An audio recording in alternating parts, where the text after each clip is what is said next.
Hello friends, आज की इस क्लास में हम लोग लीनियर प्रोग्रामिंग का एक क्वेश्चन डिस्कस करेंगे। देखिए, लीनियर प्रोग्रामिंग एक बहुत ही सिंपल सा क्वेश्चन है। अगर जिस साल ये क्वेश्चन आता है तो समझ लीजिए वो स्टूडेंट बहुत लकी है जिस साल ये क्वेश्चन आता है। हर साल तो कोई भी क्वेश्चन नहीं आता है, आप समझ सकते हो इस बात को। अब इस क्वेश्चन को में करना क्या होता है, आप देखोगे तो आपको कुछ इक्वेशंस दी गई, मैं इनको नाम देता हूं फर्स्ट, सेकंड, थर्ड। ठीक है, फर्स्ट इक्वेशन में लिखा है मैक्स, ये मैक्सिमम का एब्रीविएशन है। तो आपको क्या करना है, इस इक्वेशन की मैक्सिमम वैल्यू निकालनी है। और इक्वेशन की मैक्सिमम वैल्यू कैसे निकालनी है, सब्जेक्ट टू इन दोनों इक्वेशन को यूज करके। अब इस इक्वेशन की मैक्सिमम वैल्यू हम लोग कई तरीके से निकाल सकते हैं, but according to your question and according to linear programming problem, हमें लीनियर प्रोग्रामिंग को यूज करके इसकी मैक्सिमम वैल्यू निकालनी है। लीनियर प्रोग्रामिंग का मतलब होता है हमें इन दोनों इक्वेशंस के, ये वाली जो इक्वेशंस हैं, लीनियर ग्राफ ड्रॉ करना है, उसके बिहाफ पे हम लोग इसकी मैक्सिमम वैल्यू निकालेंगे। तो क्या करना है, इसके कुछ स्टेप्स होते हैं। पहला स्टेप होता है आप इन दोनों इक्वेशंस को इंटरसेक्ट फॉर्म में लिखोगे। इन दोनों इक्वेशन को इंटरसेक्ट फॉर्म में लिखने के बाद ही हम लोग ग्राफ बना पाएंगे। वैसे तो ग्राफ इन दोनों इक्वेशन को बिना इंटरसेक्ट फॉर्म में लिखे हुए भी बना सकते हो, बट उससे बहुत ज्यादा टाइम कंज्यूम होता है। तो क्या करना है, आप लिखना वी हैव, सेकंड इक्वेशन लेना, और ये जो साइन है लेस देन और इक्वल का, ये मत लेना, इक्वल का लेना। उसके बाद क्या करना होता है, जो भी राइट हैंड साइड पे वैल्यू होती है उस वैल्यू से पूरी इक्वेशन को डिवाइड करते हैं। तो ऐसे 12 से डिवाइड करेंगे हम लोग। ये हो गया आपका x1 upon 6 plus x2 upon 4 is equal to 1। तो मेरे पास एक इक्वेशन आ गई है इंटरसेक्ट फॉर्म में, वो ये आई है x1 upon 6 plus x2 upon 4 is equal to 1। ठीक है, ये स्टेप 1 है। ऐसे ही हम लोग इस इक्वेशन को इंटरसेक्ट फॉर्म में लिखेंगे, और ये इक्वेशन है हमारी ये। तो इस इक्वेशन को इंटरसेक्ट फॉर्म में कैसे लिखेंगे, इस पूरी इक्वेशन को डिवाइड करेंगे 8 से। तो जब आप इसे 8 से डिवाइड करोगे पूरी इक्वेशन को, तो ये हो जाएगा, ये कैंसिल हो गए, ये कैंसिल हो गए, x1 upon 4 x2 upon 8 is equal to 1। इस इक्वेशन को भी मैं लिख लेता हूं, x1 upon 4 plus x2 upon 8 is equal to 1। ये इक्वेशन हमारे पास आ गई है इंटरसेक्ट फॉर्म में। पहला स्टेप हमारा कंप्लीट हो गया है। अब दूसरा स्टेप है, इन दोनों इक्वेशन से हम लोग ग्राफ बनाएंगे। कैसे बनाएंगे समझ लो, बहुत सिंपल सा तरीका है। इस इक्वेशन में दो वेरिएबल है x1 x2, x1 को इधर लिखो, x2 को इधर लिखो। इन दोनों इक्वेशन को ध्यान से देखो, x के नीचे वैल्यू क्या है 4 और 6, यानी सबसे बड़ी वैल्यू आपको 6 चाहिए, तो मैंने ऐसे ले लिया 1 2 3 4 5 6। x2 के नीचे ध्यान से देखो, सबसे बड़ी वैल्यू 8 है, तो फिर मैंने ऐसे ले लिया 2 4 6 8। डिपेंड करता है यहाँ पे डिजिट क्या आ रही है और हमारे पास कितना बड़ा स्पेस है, उसके हिसाब से मैंने ये पॉइंट्स ले लिए। अब कैसे ही ग्राफ ड्रॉ करोगी, बहुत सिंपल सा तरीका होता है। x के नीचे क्या है 6 पे एक पॉइंट लो, x2 के नीचे क्या है 4 पे एक पॉइंट लो, और इन दोनों पॉइंट को कनेक्ट कर दो। आप कनेक्ट कर दिया। अब इसके बाद क्या करना होता है, ये जो हम लोगों ने ग्राफ ड्रॉ करा है इस इक्वेशन का, ये इक्वेशन कहां से आई थी, इस इक्वेशन से आई थी ना। तो हम क्या करेंगे, यहां पर लिखेंगे 2x1 plus 3x2 is equal to 12। ये इक्वेशन इंडिकेट करती है, इससे पता चल जाता है कि ये जो लाइन है ये इस इक्वेशन की लाइन है। अब इसका ग्राफ बनाओ, बहुत सिंपल सा तरीका है। वैसे x1 के नीचे क्या है 4, x2 के नीचे क्या है 8, तो यहां पे हमने 4 के पास पॉइंट लिया, यहां पर 8 के पास पॉइंट लिया, इन दोनों को कर देते हैं कनेक्ट। ठीक है, यहां पे भी हम लोग लिख लेंगे इक्वेशन, और इक्वल का साइन लेना, ये बात पे ध्यान रखना आप लोग। ठीक है, अब हमें क्या करना है, दो स्टेप हो गए, इंटरसेक्ट फॉर्म में लिख लिया, ग्राफ बना लिया। अब ग्राफ के नीचे आओ, जो कुछ भी होगा ग्राफ के नीचे होगा। ठीक है, अब हमें इस ग्राफ की शेडिंग करनी है, ये सबसे इंपॉर्टेंट बात है। शेडिंग सही होगी तो आंसर सही आएगा, अदरवाइज आंसर सही नहीं आएगा। शेडिंग कैसे करते हैं? शेडिंग करने के लिए आपको कुछ चेक करना होता है, उसकी हेल्प के लिए आपको इक्वेशन दी गई। इस इक्वेशन को ध्यान से देखो, ये आपसे ये कह रही है कि x1 और x2 की जो वैल्यू है ना वो 0 के बराबर है या फिर 0 से ज्यादा है, तो 0 के बराबर भी हो सकती है। तो हम क्या करेंगे, हम लिखेंगे putting x1 is equal to 0, x2 is equal to 0। ये वैल्यू पुट करनी है कहां? सेकंड इक्वेशन में। पहले सेकंड में करेंगे फिर थर्ड में करेंगे, तो लिख देते हैं इन इक्वेशन 2। ठीक है, जब सेकंड इक्वेशन में x1 की जगह हमने 0 डाला, x2 की जगह भी 0 डाला, तो ये तो पूरा 0 ही हो गया। अब ध्यान से देखो, ये इक्वेशन ये कहती है, इस साइन का मतलब क्या है? आज तक आपने बहुत सारी इक्वेशन पढ़ी होंगी पर इक्वल का साइन होता है, यहां इक्वल का साइन नहीं है। ये इक्वेशन ये कहती है कि left hand side right hand side से या तो छोटी है या उसके बराबर है ना। 0 डालने के बाद क्या है? 0 डालने के बाद भी क्या है? लेफ्ट हैंड साइड पे 0 आया, राइट हैंड साइड पे क्या है? राइट हैंड साइड पे है 12। तो 0 क्या है? 0 12 से छोटा है ना। हाँ, तो इसका मतलब है इट इज ट्रू। ये बात बिल्कुल सही है, आपको ये प्रूव करना था। अब कई बार ना ये ट्रू नहीं आता है, यहाँ पे साइन उल्टे होते हैं तो फॉल्स आता है, बट इस क्वेश्चन में तो फॉल्स नहीं है, इस क्वेश्चन में तो ट्रू है। तो अब यहां समझो ट्रू का मतलब क्या होता है। अगर इक्वेशन ट्रू हो जाती है यानी कि लेफ्ट हैंड साइड पे आपका 0 आ गया है जो कि 12 से छोटा है, तो हम लोग शेडिंग करते हैं। किस इक्वेशन को चेक करा है हम लोगों ने? सेकंड इक्वेशन को, इस इक्वेशन को, और ये वाली इक्वेशन है, इसका ग्राफ ये था। अब हम इस पे शेडिंग करेंगे। शेडिंग कैसे करेंगे? अगर ये ट्रू आ जाता है, 0 छोटा है 12 से, तो शेडिंग होती है अंदर की तरफ। अंदर का मतलब होता है उल्टा हाथ। देखो ये ग्राफ है, इधर करोगी सीधा हाथ की तरफ तो हो गया बाहर, इधर करोगी तो ये हो गया अंदर। उल्टे हाथ की तरफ अंदर की तरफ शेडिंग करनी है, तो अंदर की तरफ शेडिंग करते हैं। ये शेडिंग हो गई हमारी अंदर की तरफ। इस पूरी लाइन पे मैंने अंदर की तरफ शेडिंग कर दी ऐसे। ठीक है, जहां भी ये लाइन थी ऐसे अंदर की तरफ मैंने शेडिंग कर दी। अब ऐसे ही हमें थर्ड इक्वेशन भी चेक करनी है, तो थर्ड इक्वेशन में भी पुट करेंगे। ये है हमारी थर्ड इक्वेशन। तो अल्टीमेटली बात रिजल्ट तो वही आया 0। 0 8 से भी छोटी, 8 से भी छोटी है, तो इक्वेशन भी ट्रू आ गई।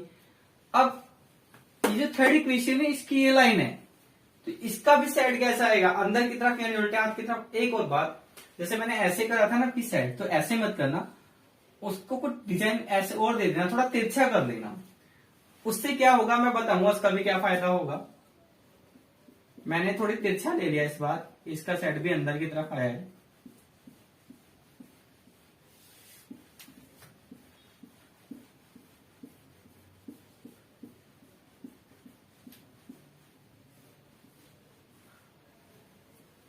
अब ध्यान से देखो, तो ये वाला जो एरिया है, ये वाला एरिया,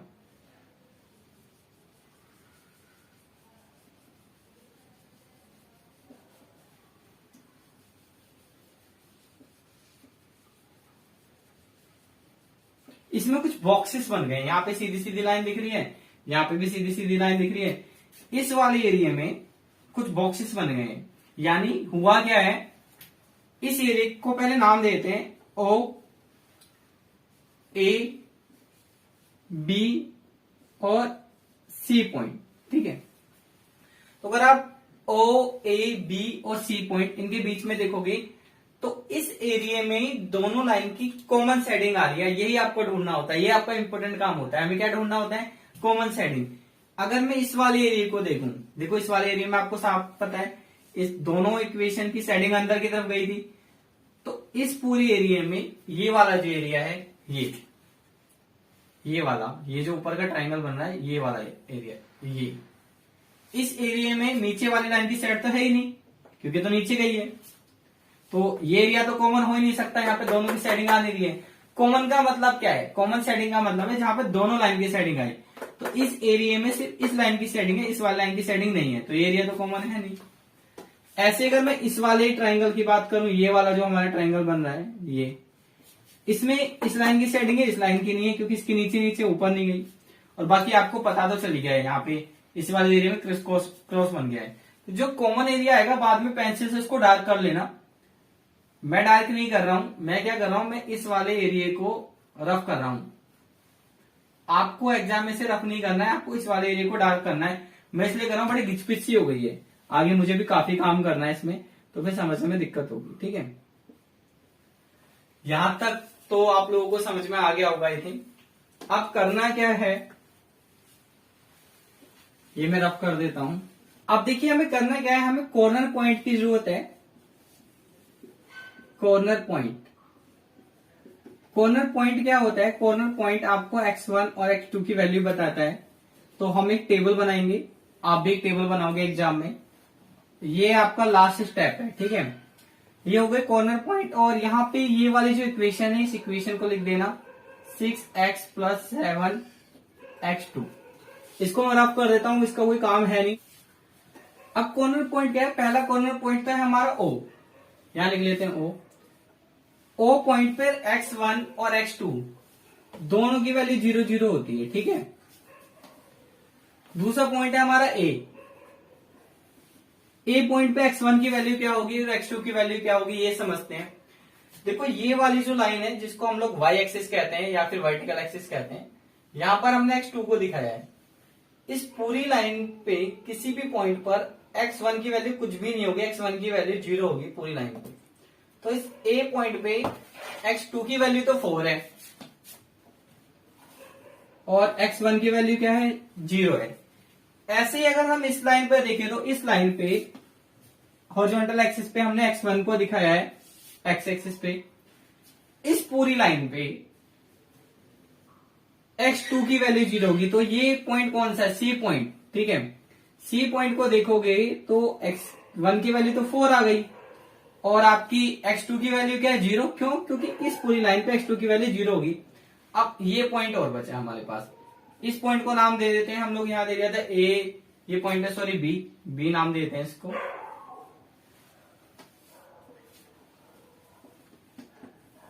B पॉइंट।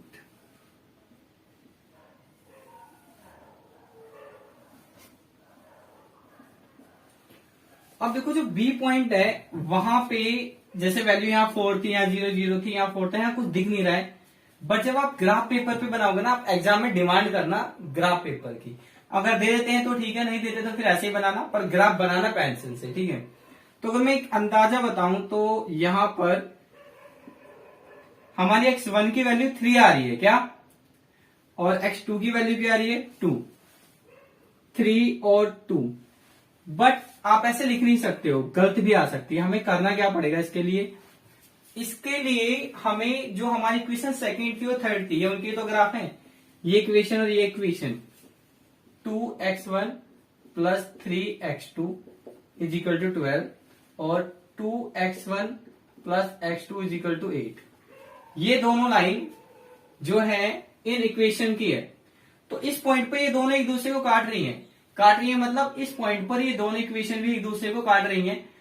इन दोनों इक्वेशन को सोल्व करके हम लोग निकाल सकते हैं इस पॉइंट पे x1 की वैल्यू क्या है और इस पॉइंट पर x2 की वैल्यू क्या है। तो आप लिख देना सॉल्विंग, सेकंड एंड थर्ड, और इक्वल के साइन लेना, सॉल्व करते टाइम इक्वल के साइन ही लेते हैं। अभी 2 वेरिएबल इक्वेशन है, दोनों इक्वेशन को सॉल्व कैसे करेंगे, x1 या x2, किसी की वैल्यू, किसी का जो कोफिशिएंट है सेम होना चाहिए। तो यहां पर x1 की कोफिशिएंट सेम है, इन दोनों इक्वेशन को आपस में सब्ट्रैक्ट करेंगे तो नीचे वाली वैल्यू के साइन चेंज हो जाएंगे। ये प्लस का 2x1 है, ये माइनस का 2x1 है, ये कैंसिल हो जाएंगे। उसके बाद ये 3x2 और ये x2 = 8, ये हो गया आपका 2x2 = 8। डिवाइड करो, x2 की वैल्यू कितनी आ गई, x2 की वैल्यू 2 आ गई। मैंने जो तुक्का मारा था वो तुक्का निकल गया ठीक, 2 ही आई है ना। अब ये जो आपकी x2 की वैल्यू आ गई, अब क्या करना, इस वैल्यू को इन दोनों इक्वेशन में किसी भी एक इक्वेशन में पुट कर दो। यहां दिख रहा है नीचे, दिख रहा है ना, ठीक है। Putting x2 = 2 in second equation में पुट कर देता हूं, ये सेकेंड इक्वेशन है, ये भी दिख रहा है, ठीक है। 2x1 ऐसे ही रहेगा प्लस 3x2 की वैल्यू आई थी 2 इज इक्वल टू 12 और इसके नीचे भी दिख रहा है, ठीक है। 2x1 और ये हो गया आपका 6, ये हो गया आपका 12। इसके नीचे नहीं जाऊंगा, ये रफ कर देता हूं। तो ये 6 इधर जाएगा, 2x1 12 minus 6 is equal to 6, 2x1 divide करो, x1 की वैल्यू आ गई 3। तो मेरा ये वाला तुक्का भी ठीक है आ गया भाई, है ना। चलो ये तो बहुत ही अच्छी बात है, बट ये सॉल्व करके निकालना, गड़बड़ी भी हो सकती है पेपर में। पेपर एक ही बार देने जाओगे, यहाँ तुक्का तुक्के के भरोसे नहीं जाते पेपर में। ग्राफ पेपर पे लेकिन लगभग सेम पॉइंट मिल जाते हैं, पर कई बार क्या होता है इनकी वैल्यू पॉइंट में भी आ जाती है, तो पॉइंट नहीं दिखता ग्राफ पे, इसलिए सॉल्व कर लेना। अब ये सारी वैल्यू यहाँ पुट कर दो, यहाँ पे, यहाँ लिख देता हूं मैं। सॉल्व करने के लिए मुझे थोड़ी ज्यादा जगह चाहिए, तो मैं यहां लिख देता हूं छोटा सा पॉइंट, वहां से रख करके 6x1 की वैल्यू डालो 0, यहां तो 0 0 ना इस पॉइंट पे, और x2 की वैल्यू भी 0 डालो तो 0 0, ये तो 0 ही हो गया। अब डालते हैं ये वाला पॉइंट पे, चेक करते हैं z की वैल्यू। तो x1 की जगह डालो, आप क्या डालोगे 0, x2 की जगह डालो 4, तो कितना हो गया 28 हो गया। अब 6x1 की जगह डालो 4, x2 की जगह डालो 0, तो ये कितना हो गया 24। और इस पॉइंट पर आते हैं, 6x1 की जगह डालो कितना 3, और 7x2 की जगह डालो कितना 2, तो ये हो गया आपका 18 प्लस 14 इज इक्वल टू 32। तो ये वैल्यू आपकी, यहाँ पे हमें क्या करना था, हमें z की मैक्सिमम वैल्यू देखनी थी, 28, 24 और 0 और ये 32, तो ये सबसे ज्यादा है, यहाँ लिख देना मैक्सिमम। देखो मेरे पास ना एक्चुअली इधर व्हाइट बोर्ड पे स्पेस नहीं है, मैं लिखूंगा तो आपको दिखेगा नहीं, बट एग्जाम में क्या करना होगा, आपको यहाँ लिखना होगा मैक्सिमम। उसके बाद एक स्टेटमेंट लिखना भाई, वो स्टेटमेंट भी लिखना जरूरी है, वही लिखना, value of z is maximum that is 32 when 32 value कब आई है, when x is equal to 3 and x is equal to 2। तो ये क्वेश्चन हो गया आपका कंप्लीट। अब ये क्वेश्चन कहां से आया है, जिसने पूरा सिलेबस पढ़ा है उसे पता होगा। देखो ये क्वेश्चन आपका MEC 103 ब्लॉक 4 और टॉपिक है आपका 13.4 और पेज नंबर है आपका 86। एक और बात, हो सकता है प्रिंटिंग का ईयर जब अलग होता है तो पेज नंबर डिफरेंशिएट हो सकता है, यानी पेज नंबर अलग अलग हो सकते हैं। टॉपिक ये 13.4। तो बस आज की क्लास में इतना ही, मिलते हैं नेक्स्ट क्लास में। Till then good bye.